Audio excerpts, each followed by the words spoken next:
Ana Lilia Rivera es senadora de la República por el Movimiento de Regeneración Nacional Morena. Es originaria de Tlaxcala y licenciada en Derecho. Fue secretaria técnica en el Congreso de Tlaxcala y diputada local.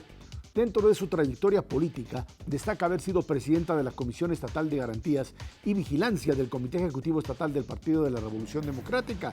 Después fue secretaria estatal y consejera nacional, así como secretaria nacional de Asuntos Indígenas y Campesinos del Partido Morena. Fue candidata a la presidencia municipal de Calpulalpan y candidata a diputada federal. Ella es presidenta de la Fundación JRO Entrelazados para Vivir AC, que apoya a niños con insuficiencia renal. Presidenta de la Asociación Rural de Interés Colectivo en Defensa del Maíz, nativo de Tlaxcala, y coordinadora estatal del Movimiento para Barrer la Corrupción.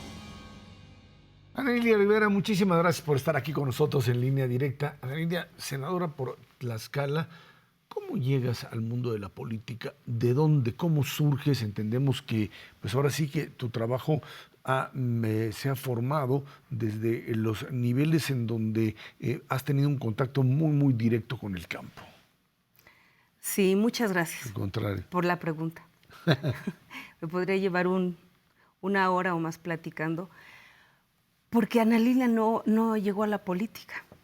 La política llegó a mí. Yo soy miembro de una familia campesina, y no como esta historia romántica que muchos han contado y que luego le han terminado haciendo tanto daño a la gente del campo. Donde tuve la oportunidad de tener un padre culto. Desde muy niña, yo apenas empezaba a leer cuando me dio mi primer regalo, y fue El Principito. Éramos una familia más sencilla, hoy ya con el trabajo hemos crecido. Y pues tenía yo que compartir mi cama con mi hermana mayor. Ella estudiaba temprano, se iba a la escuela muy temprano, y yo tenía la necesidad de leer. Para no molestarle su sueño, prendía una vela. Y así fue como después del Principito conocí al Quijote de la Mancha. Me dormía yo en algún momento leyendo y soñando. Y eso que mi padre hizo por mí me hizo una persona consciente desde muy joven. Que vivíamos en un país maravilloso y que la gente del campo vivía mucha injusticia. Nunca yo pensé que iba a ser senadora, ni siquiera que iba a militar en un partido. Yo solamente pensaba, yo cuando sea grande voy a hacer cosas buenas. Y así llegué. Cuando fui creciendo, pues mi familia me dio la oportunidad de estudiar, porque en las comunidades rurales, pues el machismo es difícil. Como que las niñas crecen para encontrar pronto un buen marido, tener hijos, ser una buena esposa. Y pues yo no quería eso. Entonces mi padre, que es un buen hombre, me decía, quiero que si estudias seas enfermera, para que lo que aprendas por lo menos te sirva para cuidar a tu familia. Y entonces fue mi primer encuentro con la madurez obligada a decidir que yo no quería ser enfermera, que yo quería ser abogada. Y entonces cuando le dije, papá, me voy de tu casa a estudiar en la universidad, al estado de Tlaxcala, porque yo me quería venir a la UNAM, pero él me dijo, no, jamás, esa ciudad devora a la gente, la hace mala, allá no, te vas a ir si quieres, pero enfermería. Y entonces, para no hacerlo enojar, yo fui, saqué ficha, pero en Derecho, no en Enfermería. Y cuando llegué le dije, ya pasé, ya voy a entrar. Pero le dije Derecho, me dijo, no cuentas con mi apoyo. Y entonces me puse a trabajar. Eso me hizo madurar todavía más. Aunado a que mi padre era dirigente campesino de movimientos en esa región donde yo nací, que es Calpulalpan, una parte del estado de Tlaxcala que colinda ya con Texcoco, somos productores de cebada, en constantes peleas contra el monopolio cebadero de la región por los precios de la cebada, por cómo han monopolizado las semillas, el campo. Y entonces mi papá, como dirigente campesino, muchas veces tomando las carreteras, las vías del tren, un familiar que murió en uno de esos eventos trágicamente, te marca tu vida porque tú eres un niño, pero escuchas, te da coraje, te indignas. Y entonces el ser abogada era porque yo quería defenderlos, porque yo veía cómo los engañaban. Lilia, ¿cómo se combate la pobreza en el campo? Porque hablabas tú de cuestiones románticas, de el campesino y el que sale. ¿Cómo se combate la pobreza para hacer del campo una actividad productiva? No que se vayan y salgan del campo y dejen de producir, sino para que el campo produzca y la gente pueda vivir de ese tipo de actividad. Creo yo, ¿verdad?, que Primero, quitándole al campesinado el paternalismo. Segundo, dándole condiciones para que puedan explotar la riqueza que tienen. Porque de nada te sirve que te den la tierra si no te dan con qué trabajarla, si no te aseguran un mercado, si no te dan tecnología, si no te dan la seguridad de que los insumos los vas a producir en tu país. O sea, la producción del campo está asegurada si simplemente los dejamos hacer lo que saben y les aseguramos un mercado, que eso, en este mundo global y neoliberal que uno hoy entiende, es muy complicado porque la producción del campo en México y en el mundo está extremadamente ligada con intereses grandes de control del mundo. El pensamiento neoliberal, que es el que estamos combatiendo ahora, dice, hay 3 cosas fundamentales para controlar al mundo: la comida, la energía y el dinero. ¿Quién controla la comida en México? ¿Quién la produce? Pudiéramos pensar que la gente del campo, pero no es cierto.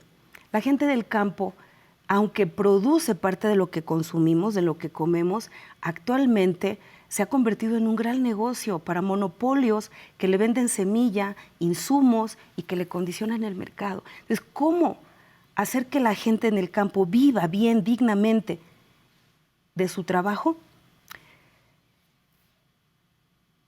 Dejándolos, dándoles la plena potestad, el poder de tener lo suyo, de no limitarle lo suyo y que el Estado les provea de la posibilidad de tener un mercado.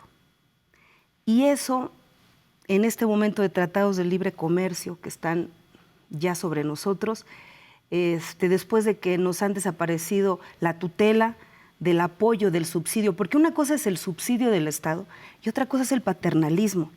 Estados Unidos, a los productores de su país, les subsidia al 100% los siniestros, la energía, porque el diésel, porque la luz, porque la gente que tiene extensiones de ranchos enormes con agua, que por supuesto utiliza energía eléctrica, tienen subsidios. Les dan todo para que puedan producir. A los mexicanos nos quitan todo. Entonces, nosotros lo que necesitamos es un Estado que le dé protección, pero que también le asegure que va a tener un mercado donde pueda competir. Si no nos dan eso, no estamos creando riqueza. La riqueza se crea ayudándolos a que ellos mismos la produzcan y la reproduzcan. La pobreza en el campo se reproduce.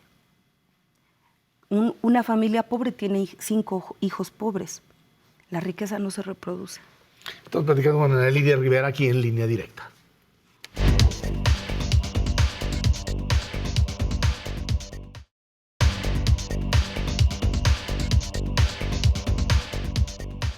Ana Lidia Rivera, el tema de, decías tú, el machismo en el campo, el tema de género, es algo que para alguien que llega al Senado de la República como tú, lo pueden discutir ahora en determinados lugares, pero para la gente del campo, romper con este tema de tradiciones que son muy, muy acendradas en esos lugares, pues es un asunto de estructura familiar, de estructura comunitaria, y que tú dices algo así como, queremos seguir siendo lo que somos, pero no queremos seguir estando como estamos. ¿Cómo transformar ese tipo de cultura para seguir perteneciendo en esa rama productiva, pero al mismo tiempo, o generando riqueza que les permita ascender, pero al mismo tiempo garantizando una transformación cultural que haga que la mujer tenga posibilidades reales de ser algo más que, como decías tú, aquella que está destinada solamente a tener hijos y a estar en la casa? Es difícil, porque la cultura que heredas de tu madre, de tus abuelas, yo me acuerdo cuando era niña, en las fiestas familiares se reunían todas las mujeres en la cocina. Ahí estaban la abuela, las tías, todos. Y yo escuchaba que la plática se concentraba en quién sufría más que la otra. Y entonces yo me cuestionaba por qué eran tan desdichadas y tan felices de ser desdichadas. Yo no quiero eso. Pero romper con esa cultura era, pero ¿cómo te atreves? No puedes cambiar. Eso se ve mal. ¿Qué va a decir la gente? En una comunidad el qué va a decir la gente es muy importante, sobre todo para una mujer, porque ya no eres buena candidata para el matrimonio. Y lo peor que le puede pasar a una niña es quedarse a vestir santos, como se dice en los pueblos, y a desvestir borrachos, que esa es la frase completa. Entonces, yo creo que la cultura de las comunidades que hace daño se debe cambiar. Las malas costumbres las debemos cambiar. Ya son otros tiempos, claro. Seguramente todavía en las zonas rurales, muy rurales, y en las zonas indígenas, esto se sigue viviendo y todavía tenemos mucho que luchar. Estamos hoy ante una legislatura que por primera vez tiene paridad, pero no porque seamos más mujeres. Todas las mujeres que están fuera del Senado tienen condiciones de vida distintas. Hay que sufrir y hay que luchar mucho. En el caso personal, y lo voy a decir con mucha humildad, yo lo hice porque tenía una madre que estaba tan insatisfecha de su vida que decidió que sus hijas no iban a vivir lo que ella. Y tuvimos quien nos acompañó. Cuando yo le dije, madre, yo quiero ir a la universidad, sí. Cuando le dije, yo quiero ser abogada, yo te ayudo. Y si tu padre no te ayuda, yo te ayudo. Entonces tuve una cómplice generacional que fue ella. Cuando mis hermanas empezaron a romper también los tabús de hacer lo que tú quieres hacer, decidir tu destino, ya tenían una madre y una hermana con poder de decisión. Y entonces la cultura de mi familia cambió. Claro. La de mi familia, porque yo les puedo contar historias de otras mujeres de mi familia que no lo han hecho todavía, pero ya somos un referente. Cuando yo empecé a integrarme en la política, porque mi padre era comisariado ejidal, y yo llegaba a las asambleas de los ejidatarios y decían, ¿y qué hace aquí tu hija? Pues viene a escuchar, pero yo no iba a escuchar, yo me iba a involucrar. Cuando yo terminé y ya con mi carrera ya era yo abogada y me tocó enfrentar un juicio defendiendo a el ejido de mi pueblo contra un ejido grande que era el de Calpulalpan con más de 1000 ejidatarios y mi ejido que era como de 200, y ganamos ese juicio, entendieron muchos que era importante que las hijas se prepararan. Y a mí me da mucho gusto que en mi pueblo le haya yo abierto la brecha a muchas niñas para que decidieran que podían cambiar su vida porque había el referente de alguien que lo había logrado. Claro. Entonces, creo yo que todas las comunidades rurales donde habemos mujeres, primero tenemos que ser solidarias y tenemos que ayudar para que dentro de nuestras familias las malas costumbres cambien y luego la comunidad cambia y luego nuestro municipio y luego nuestro estado, que falta mucho por hacer. Pero además siempre tener el concepto de que no porque abramos espacios donde las mujeres tienen más poder de decisión, esto tiene que implicar que vas a ser desobligada con tu familia, que no vas a ser amorosa con tu familia. El rol de una mujer, y a lo mejor voy a decir una contradicción, sí es ser el corazón del hogar. Aunque tengas mucho trabajo y aunque estés haciendo muchas cosas, debes llegar a casa y debes darte tu tiempo para que haya orden, para que esté la comida caliente, para que haya un momento en el que los hijos y el esposo y todos se reúnan y sientan que hay un hogar. No es excluyente una cosa de otra. Así es, no. ¿Qué pasa en el Senado? ¿Qué pasa en el mundo de la política? ¿Viviste algo similar en el campo que lo que vives ahora en el mundo de la política? Sí, sí. Como yo no llegué a la política porque era mi voluntad, sino que las luchas que yo llevaba me tenían que enfrentar a las instituciones, a acercarme a gobernadores, a diputados, me obligaban a hablar. Me obligaban a hablar. Y cuando hablas, alguien ve. Y entonces dicen, oye, es importante, ¿no te gustaría participar? Yo soy de una comunidad de la que también es originario, o fue originario Alberto Juárez Blancas, un líder sindical. Cuestiona, pero nació en mi comunidad, es parte de la historia, de mi historia de niña. Y en esos tiempos del PRI, donde cuando llegaba un personaje tan importante, la comunidad se paraba. Claro. A los niños nos ponían el uniforme de gala. Nos iban a poner al pie de las carreteras de terracería. Había banda con cohetes. Ese día todos comíamos en el auditorio con el dirigente y el niño del pueblo le daba el discurso. Y era yo la niña del pueblo que le daba el discurso. Entonces la política se acercó a mí, me llevó a estos caminos, pero cuando ya fui mayor de edad y decidí que yo tenía que participar en la política o quería participar, tenía yo que encontrar a un referente. ¿Dónde? ¿En qué partido? Si es que era un partido. Ahí fue donde conocí a Andrés Manuel, en el 2005. Y Cuando llego yo al movimiento político, a la izquierda donde mi corazón me llevaba, era yo la que organizaba las reuniones de la comunidad. Sí, la muchacha que haga la reunión. La gente la escucha. Que nos llenen los camiones para la gente la escucha. Y entonces andaba yo entre los botes de la pintura. En esos tiempos la propaganda la pegábamos con una mezcla de harina y lo que le llamaban el engrudo. Y arriba de las camionetas con un micrófono hablando. Claro. Así anduve muchos años. Hasta que llegó el momento en que dije, bueno, creo que ya es momento de que sea yo tomada en cuenta, no como la que organiza los mítines, la que hace las reuniones, la que lleva a la gente, la que junta las firmas. Y ahí fue cuando me dijeron, ¿de parte de quién vienes?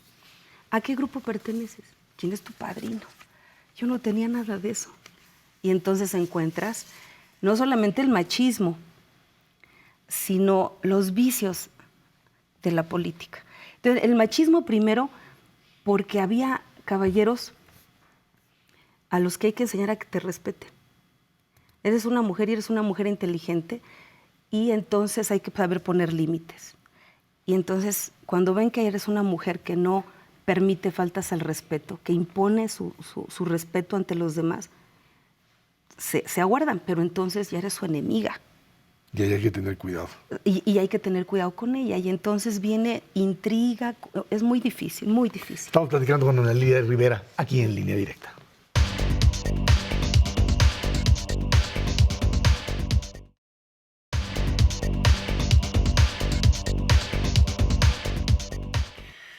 Ana Lilia, cuando uno entra a tu página en internet ve unos 6 temas prioritarios que tú tienes como objetivo: sembrando vida para rescatar el campo mexicano, pensión para adultos mayores, pensión para personas con discapacidad, 3x1 para migrantes, igualdad de género, y hablamos fomento a la economía social. ¿Cuál sería, por dónde tratarías de entrar en el Senado y decir, como parte del Grupo Morena, de este bloque mayoritario, qué es lo que quisieras impulsar? Sí. Nosotros cuando aceptamos las candidaturas de la Alianza Juntos Haremos Historia, encabezamos pues ya una plataforma electoral que establece cuáles son los objetivos del gobierno y de los senadores, diputados que llegáramos con este gobierno. Todo lo que usted menciona es parte de los proyectos de este movimiento. Pero yo llegué, además del partido, yo llegué por un movimiento. Yo vengo de las organizaciones civiles, de la lucha, de la defensa de la tierra, del agua, de la vida. Y por lo tanto yo traigo una lucha independientemente de todas estas que usted acaba de mencionar, que son programas de bienestar para los más necesitados del país. Mi lucha, la que yo en el Senado voy a encabezar, en estos momentos estamos apenas presentando, yo creo que en unas 2 semanas, antes de irnos de receso, vamos a presentar una de las iniciativas que es parte de la lucha en la que me voy a concentrar. Por la comisión donde estoy ahorita estoy absorta en otras cosas de las que he aprendido mucho, pero es cómo vamos a lograr la soberanía nacional alimentaria en México si los insumos los importamos, el 75% del fertilizante, si las semillas que sembramos en el campo provienen de empresas transnacionales que las tienen patentadas y que son caras y que condicionan además a las secretarías de los estados. Le dicen al campesino, tú tienes derecho a tecnología o a un crédito de un tractor siempre y cuando siembres este paquete tecnológico que lleva semilla y que lleva agroquímicos, fungicidas y demás para que la semilla que te vamos a dar se dé. Si tú no siembras ese paquete tecnológico no tienes derecho entonces a un tractor o a otro tipo de herramienta. Y resulta que es carísimo producir con insumos importados que contaminan el suelo y la tierra y con semillas patentadas porque cada vez son más caras y no las puedes reproducir. Entonces es un tema muy complejo. La lucha que yo llevo primero no es un pleito en contra de los transgénicos ni en contra de la biotecnología, es que sean productos que no contaminen la biodiversidad mexicana, que garanticen a las futuras generaciones alimentación sana y que no permitan que el control comercial termine haciéndonos esclavos eternos de las semillas patentadas de empresas transnacionales que no le van a permitir al campo ser soberano. Pero si no las tienes en México, si no se producen esto por todo este mundo globalizador, ¿dónde las vamos a conseguir? Es que lo podemos producir en las universidades. Es que los propios productores pueden hacer sus semillas mejoradas. Lo que necesitamos es programas impulsados desde las universidades públicas y el gobierno para que esa tecnología la podamos hacer nacional, la podamos tener en nuestras manos, fortalecer instituciones como el INIFAP, a los que les han ido quitando poco a poco recursos, que hoy concentra sobre todo el CIMIT, para que podamos tener investigación nacional al servicio de los mexicanos, con nuestras propias semillas mejoradas, con nuestra biotecnología nacional, y que podamos entonces no negar que puedan venir de las empresas productos, pero sí que haya una competencia que permita equilibrios y que permita justicia y no esa dependencia que es peligrosa. Entonces mi lucha es, vamos a declarar en estos días, vamos a proponer una ley para declarar al maíz nacional, al maíz mexicano, patrimonio alimentario del país. No estamos en contra de los transgénicos, pero sí estamos a favor de proteger el germoplasma de nuestro maíz. Y vamos a ir por una ley nacional de semillas, que hoy ya no tenemos. México no tiene un programa nacional de semillas. Incluso todas las semillas de las hortalizas las importamos. Y eso es muy peligroso. Cuando un país pierde soberanía alimentaria es vulnerable para que con un cerco económico pasen cosas trágicas. Si los que te venden dejan de venderte, porque de aquí a que produces, aunque tengas tierra y agua y campesinos, la gente no produce una manzana en un mes, en 2 meses, o 1 kilo de maíz. Entonces, mi gran reto es impulsar desde el Senado las iniciativas que fortalezcan la soberanía alimentaria en la certeza de nuestras semillas. Para 2021 hay elecciones a gobernador en Tlaxcala. ¿Te gustaría entrarle a la gobernatura de Tlaxcala? Yo estoy comprometida 6 años con este maravilloso proyecto de la Cuarta Transformación y soy una mujer joven, mejor no tan joven, pero soy una mujer joven. Yo tengo mucho que aprender y no depende de mí. En donde yo me formé, quien decide quién es su candidato es el pueblo, es el movimiento y es la lucha. Yo no me propongo. Si un día yo llego a ocupar un cargo de esos, tiene que ser como ha sido hasta ahora. Fui diputada porque el pueblo quiso, la primera diputada de mayoría de Tlaxcala que ganó el PRD y la última, porque yo fui perredista antes de ser integrante de Morena. Fui, mejor dicho, presidenta, la primer mujer presidenta de la Comisión de Honestidad, bueno, en ese tiempo era de Garantías y Vigilancia, porque era yo dura con mis decisiones. Yo quiero decir con humildad que soy una mujer incorruptible. Y la tercera fui secretaria nacional de Asuntos Indígenas y Campesinos de Morena, porque la gente quiso, no porque yo lo pidiera. Fui candidata a diputada federal en el 2015 en una elección muy complicada, porque el movimiento designó que yo así fuera. Y fui candidata a senadora porque la militancia de mi movimiento así lo quiso. Si un día soy gobernadora de Tlaxcala es porque la gente lo quiera, no porque yo quiera. Ana Lilia Rivera, muchísimas gracias por estar aquí con nosotros. Muchas gracias. Gracias. Fue Ana Lilia Rivera, aquí en Línea Directa.